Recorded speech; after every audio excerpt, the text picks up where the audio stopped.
வணக்கம்.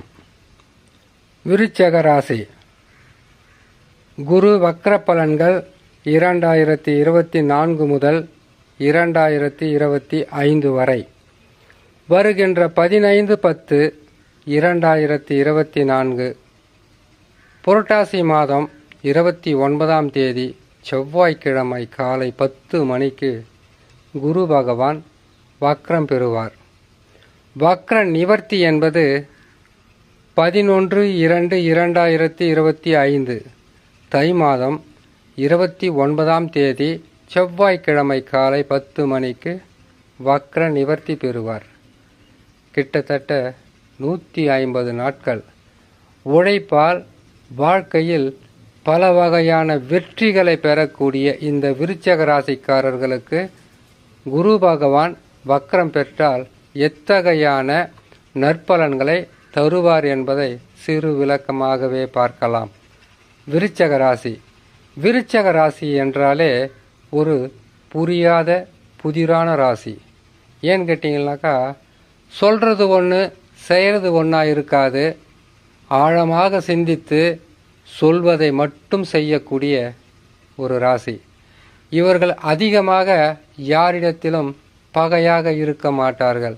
அப்படி பகை என்று வந்து விட்டால் ரெண்டில் ஒன்று தெரியணும், வெற்றியா தோல்வியா.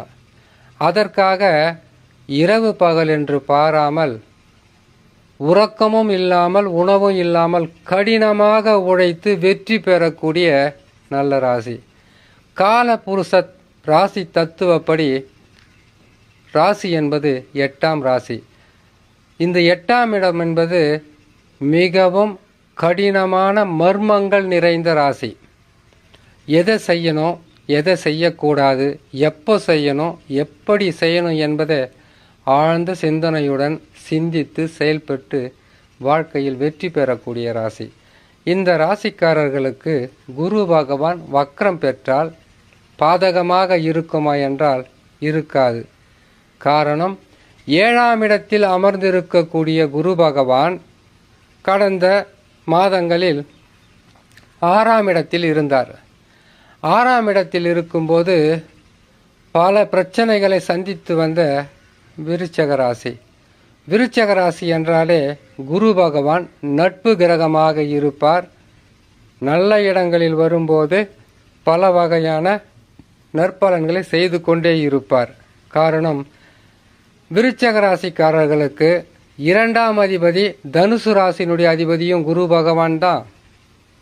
5ஆம் அதிபதி மீன ராசினுடைய அதிபதியும் குரு பகவான் தான். அது மட்டும் இல்லாமல் விருச்சிக ராசி செவ்வாயின் ராசி. செவ்வாய் பகவானுக்கு குரு பகவான் நட்பாக வருவார்.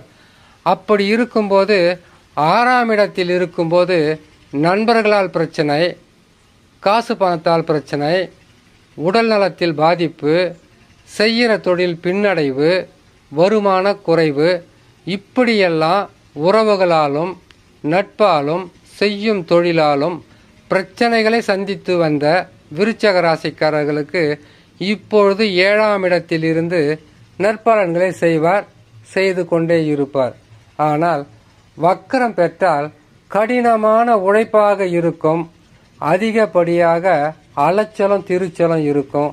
சிறு வேலையாக இருந்தாலும் நெடு நாட்களாக உழைத்ததற்கு பிறகுதான் அந்த வேலைக்கு தக்கவாறு பலன்கள் என்பது கிடைக்கும்.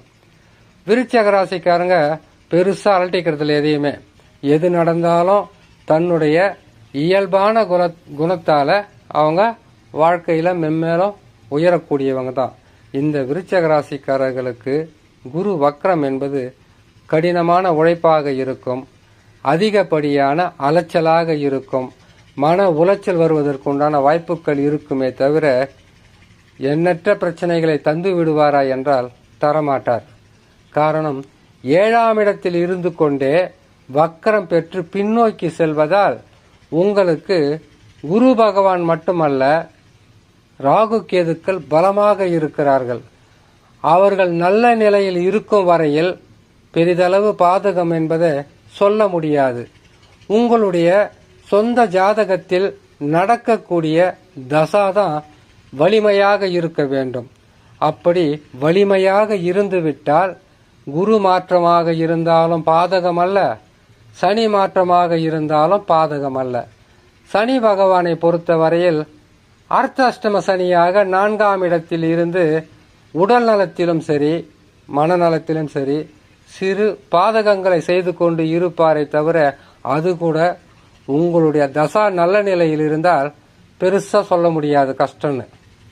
அப்படி உறவுகளால் சில சிக்கல்களை கொடுத்திருக்கலாம். சுகஸ்தானத்தை பாதிப்பது 4ஆம் இடம். அந்த 4ஆம் இடத்தில் இருக்கும்போது பாதகத்தை தந்திருக்கலாம். இந்த மாதத்தில் ஆனி மாதத்தில் இதே சனி பகவான் வக்கரம் பெறுவார். சனி பகவான் வக்கரம் பெற்றவுடன் உங்களுக்கு நடக்க வேண்டிய நற்பலன்கள் கொஞ்சம் அதிகப்படியாகவே நடக்கும். அதற்கு பிறகு குரு வக்கரம் பெறும்போது சனி பகவான் வக்கர நிவர்த்தி பெற்று விடுவார்.